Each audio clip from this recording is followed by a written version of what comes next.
everyone, Chris Stegall here with MK Partners, and I am back with another round of our TDX Meet the Speakers. This time I'm joined by Paolo Sambrano. Hey, Paolo. Hey, what's up, Chris? How are you?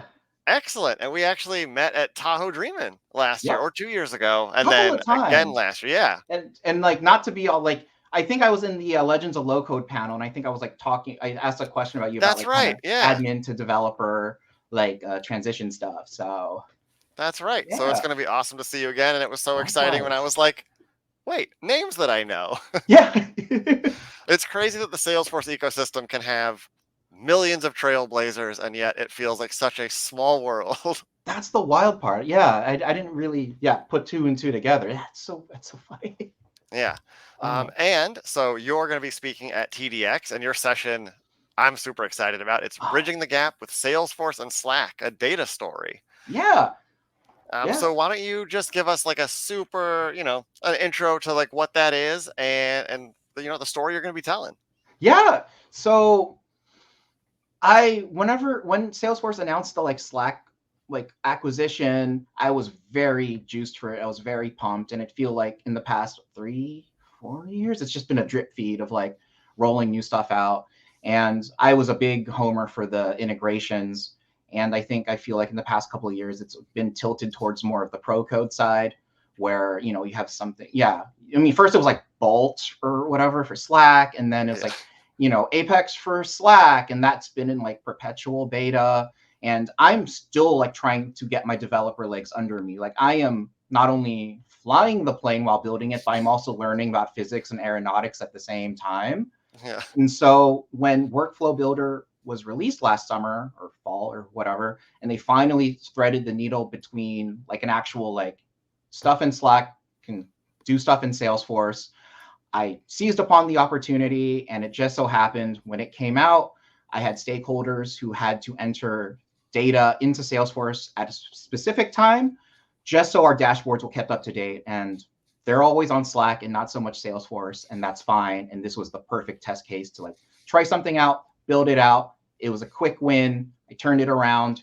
It works, and I was told by my manager that you should really submit this, and I finally did and got in. So Congratulations. thank you. And that's always, I feel like those are the best when you get when it like a session that's an actual on the ground use story of Yeah, here's the problem, here's how we solved it with the platform.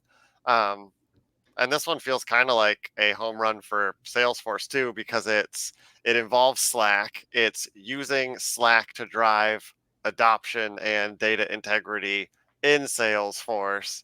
Solves the hmm problem of people who don't want to log in to the platform, but they are in Slack communicating. So it's like I'm excited for this one. thank you so much. I'm really stoked to present it, and yeah, it's declarative focused. So like I feel like in the past, Salesforce is always like the ready to fly app or like the PTO app, and it's always like go to GitHub and download the repository, and Yeah, it's like okay, but yeah, what about folks who are like not quite there yet? Because we would like to play too. So I think that's also the best part as well. Like an admin with Slack and Salesforce could probably just like turn this around as soon as they get back from like TDX. So that's yeah. yeah. Yeah, very cool. Yeah, like there's definitely a learning curve on GitHub. And even like it used to frighten me. Now I am Yeah. familiar with it and I understand a pull request and a merge, even though in my brain I'm like, I think it should be called a push request. But Yeah. that's Oh, I feel you. Like I'm like knee deep in the stuff. And again, like it's very slapdash. But I've loved my developer journey, but I gotta show out for my declarative roots, and all those folks who are still like working in declarative, or like that's where they want to be. So I just want to show that they can also, yeah, get to this like Slack and Salesforce party. So yeah, cool. Well, I'm excited for that. I will throw the time up on the screen at the end of this video, but it is Wednesday, March 6th at 12 p.m. Pacific. yep, Um, and it is in Community Cove Level 3. So yeah.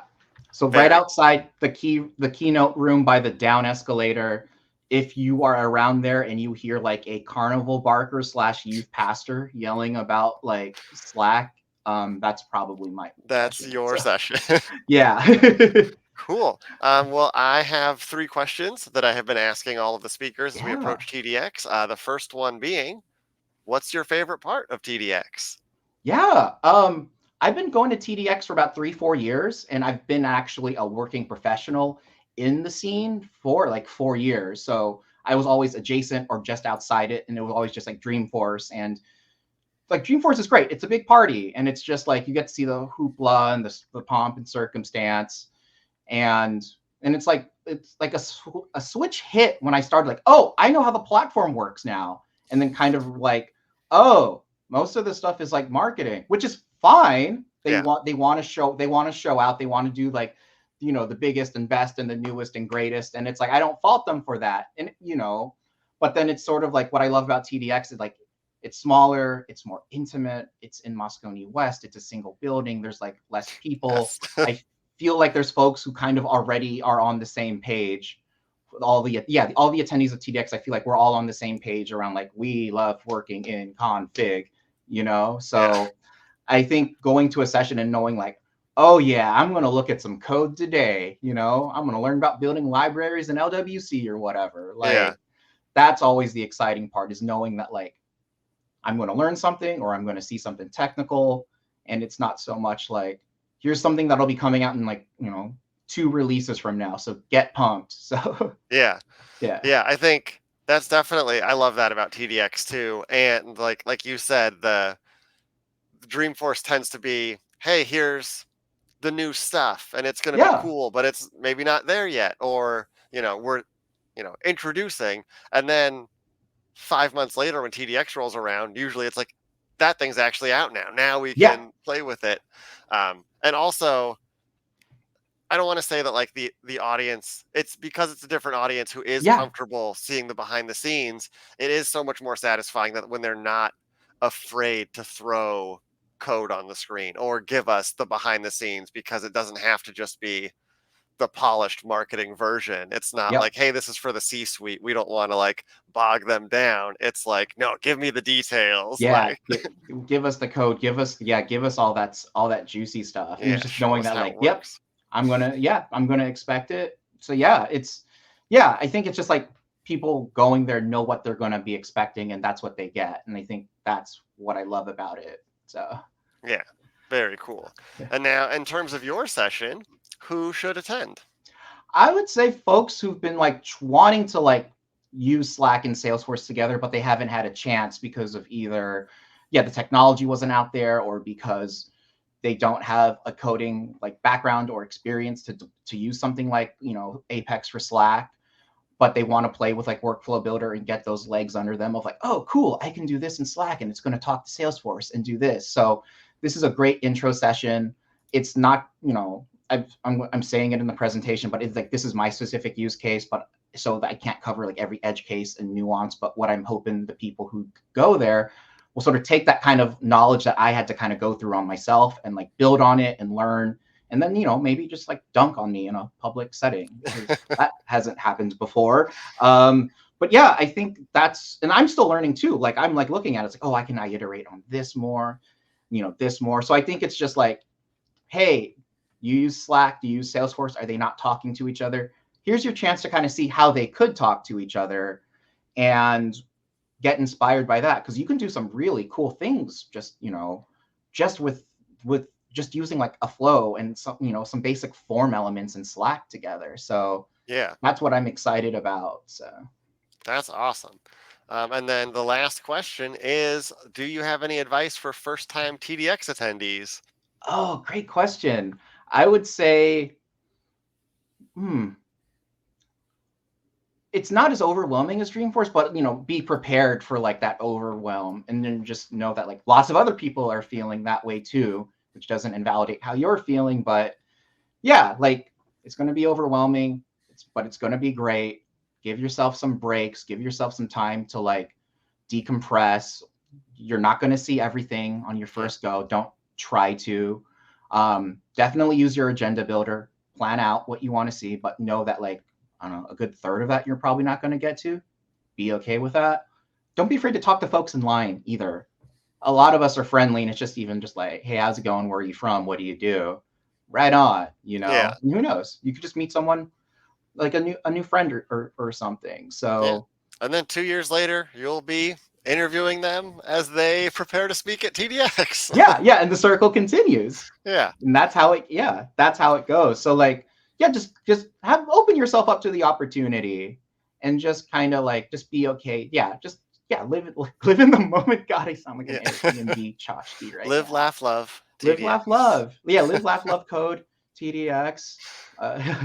Yeah, I think what you said though, it is really important to like forgive yourself for not making everything. I always overbook my agenda on Yeah. purpose because I know that on the day things are going to change. I will have run into a friend, we want to grab coffee, and now I'm, you know, over here and I'm not going to make it back to the keynote stage where I thought I was going to be, and so I'll go to this Mm-hmm. session here, or a session that you're attending ends and then the next session looks super good, so I want to Yeah. stick around for that. So Absolutely. And I think that's the other thing too of just like, yeah, open yourself up to like whatever happens. If you miss a session, you know, that's cool. Walk around, see something, and if there's nothing that's like like pulling at you at the moment, awesome. You got some like downtime for yourself. So I think yeah, just go with what feels right. Don't feel so rigid that you have to come in with these expectations and this thing, and then you come out of it.